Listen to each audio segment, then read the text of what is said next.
Good morning, students. In today's class, we'll discuss about plant viruses as vectors. So now, again, I'm going to Unit 1. This is one topic which we have not discussed in Unit 1. In the previous classes, we have discussed several types of these cloning vectors, but these plant viruses we have not discussed. So in today's class, let's see what are the different plant viruses that can be used as cloning vectors, what are the properties, advantages and disadvantages.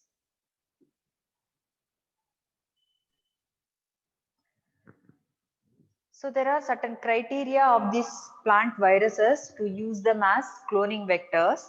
If you look at these plant viruses, one attractive feature of these plant viruses is that not only the intact virus particle can infect the plant, even the nucleic acid which is purified from this plant virus is also infectious. That is one attractive feature of these plant viruses, because of which we can use this plant virus as cloning vector. But it doesn't mean that any plant virus can be used as a cloning vector. As I told you, there are certain criteria that needs to be fulfilled by this plant virus so that we can use it as cloning vector. So what are those criteria for a good vector?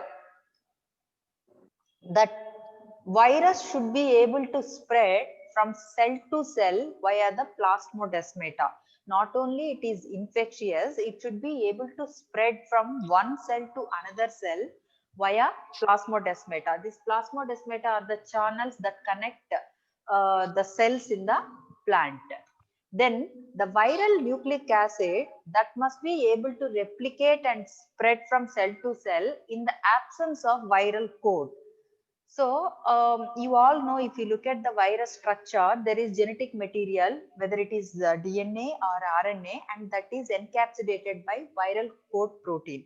But to use this plant vector, to use this plant virus as vector, the viral nucleic acid should be able to replicate and also spread from one cell to another cell in the absence of virus code. That means the nucleic acid alone should be able to spread from one cell to another cell. And this modified viral genome, what do I mean by modified viral genome? We all know that during this recombinant DNA technology, what do? We insert our gene of interest or foreign DNA in the cloning vector, and that recombinant DNA molecule we introduce into the host organism. So the modified viral genome, whichever we introduce into the host organism, that should either elicit very little or no disease symptoms. You all know these plant viruses, they cause different types of diseases.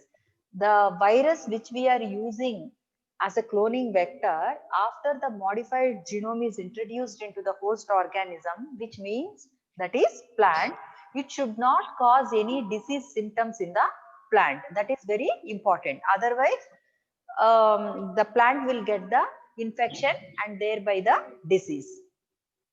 Sorry to interrupt. I think there is some disturbance.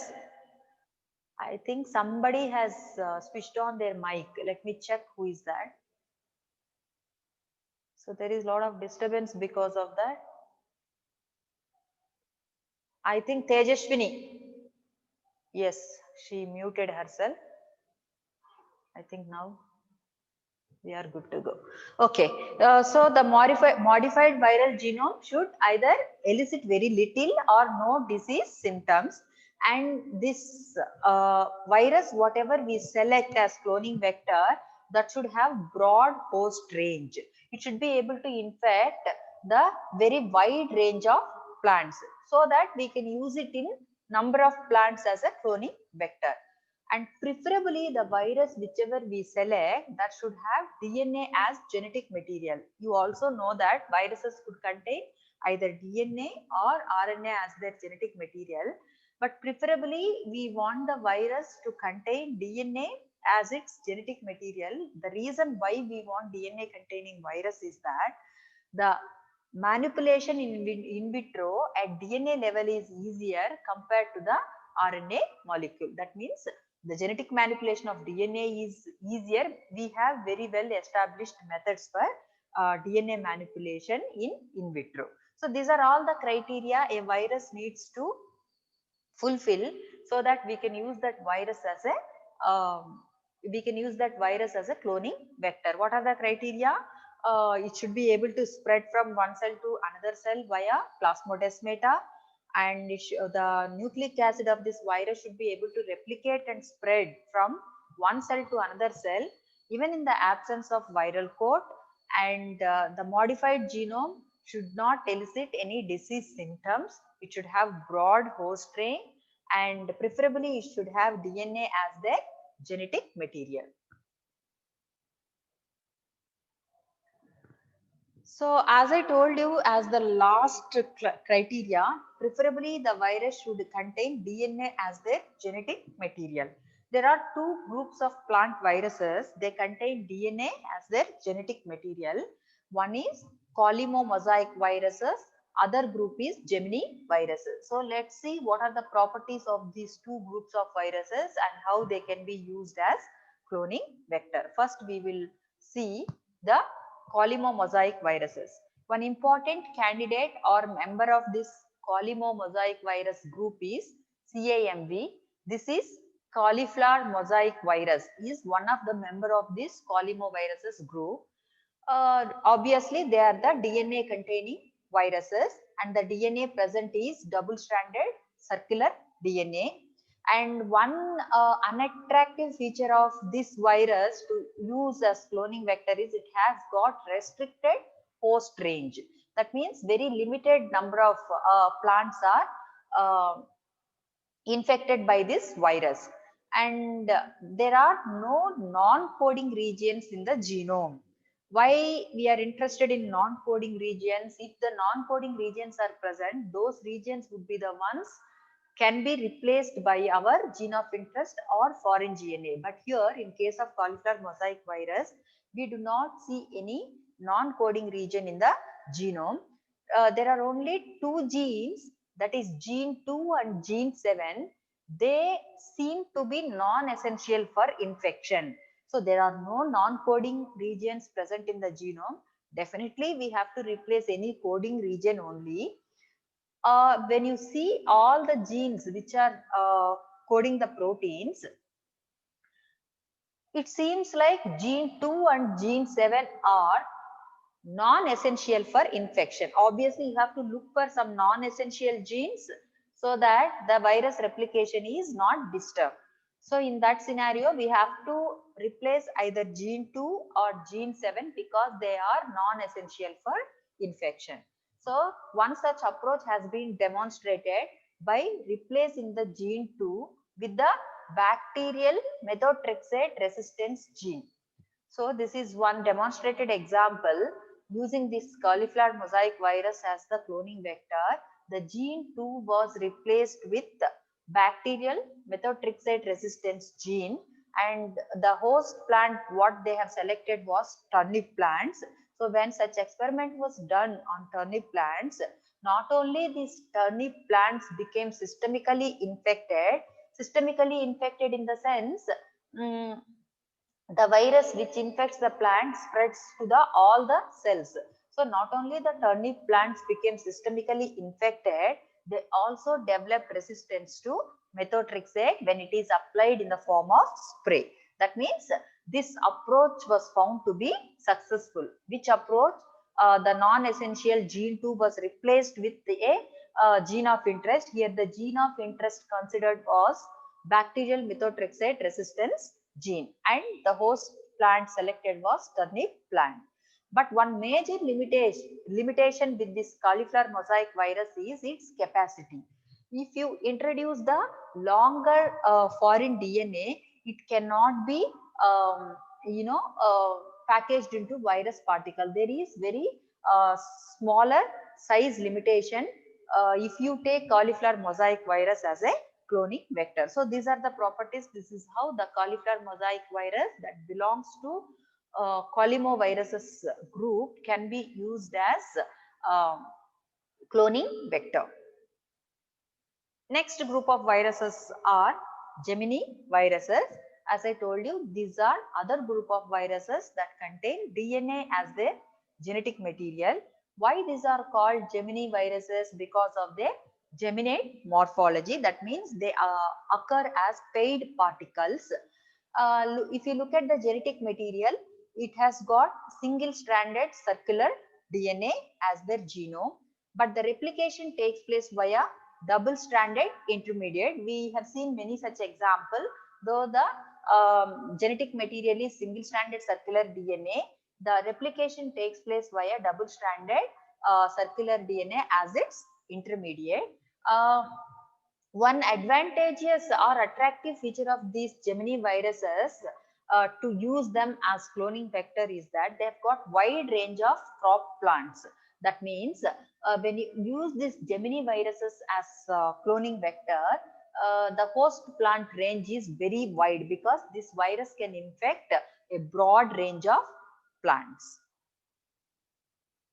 So these are the two groups what we have discussed about the plant viruses containing DNA as their genetic material and their properties.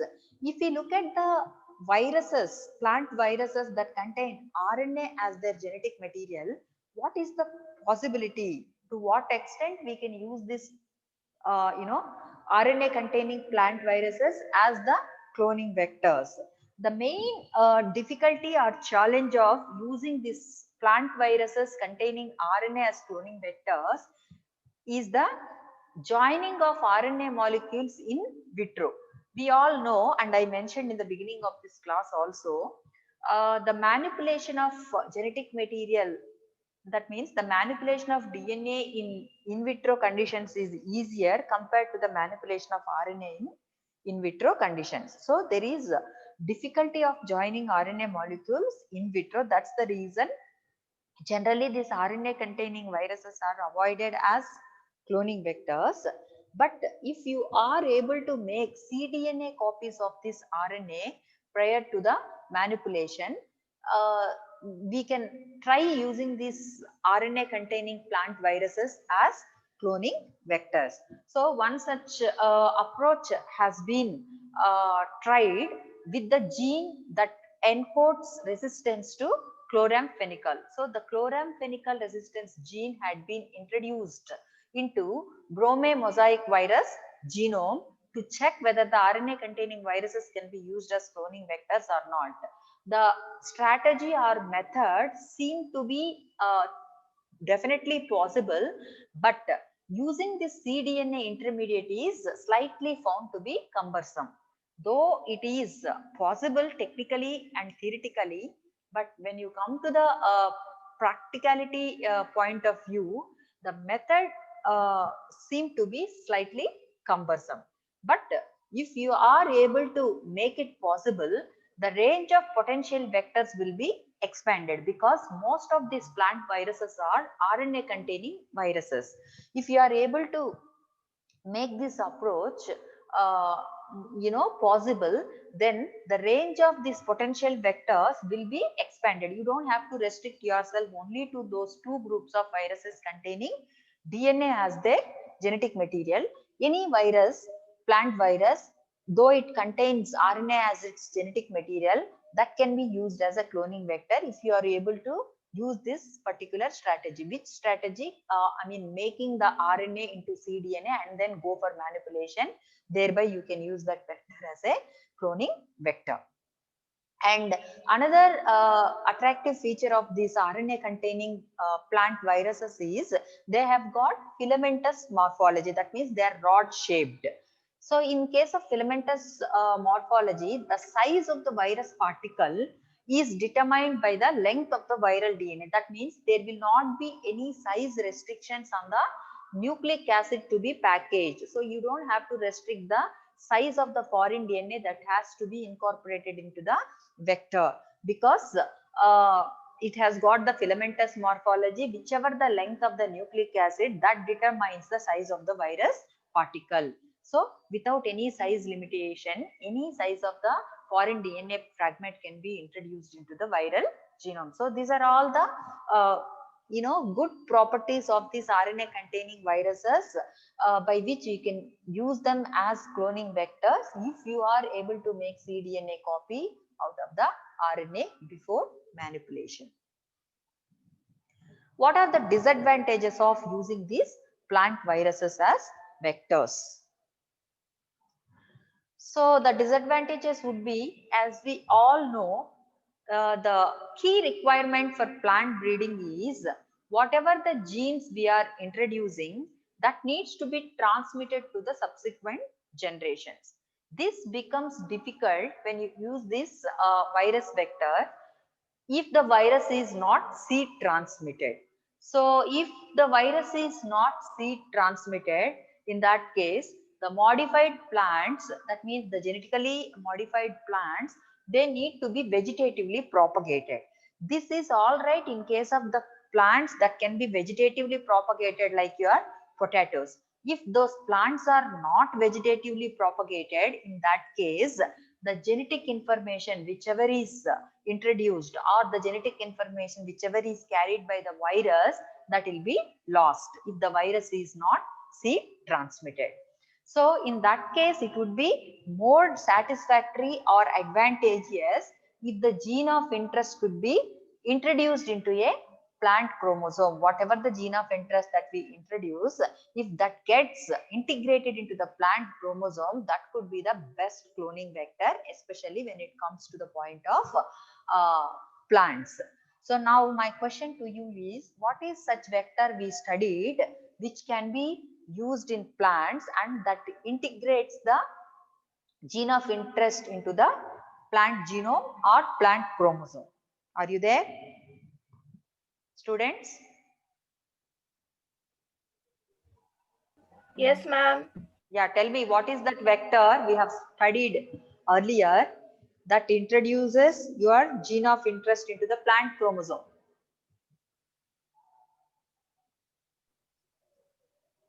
Do I need to call any name, or will you answer voluntarily?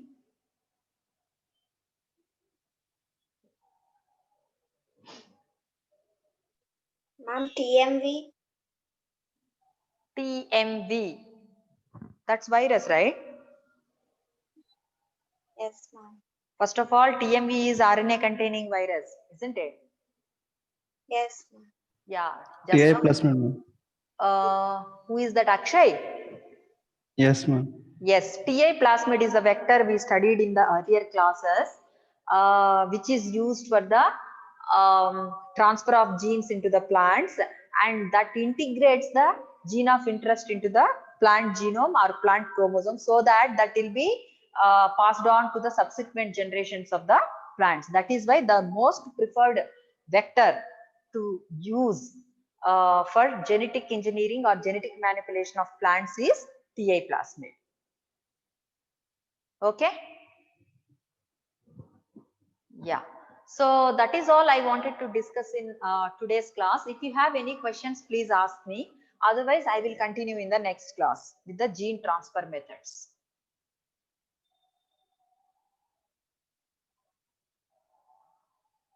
Okay. If you have no questions, I'll call attendance.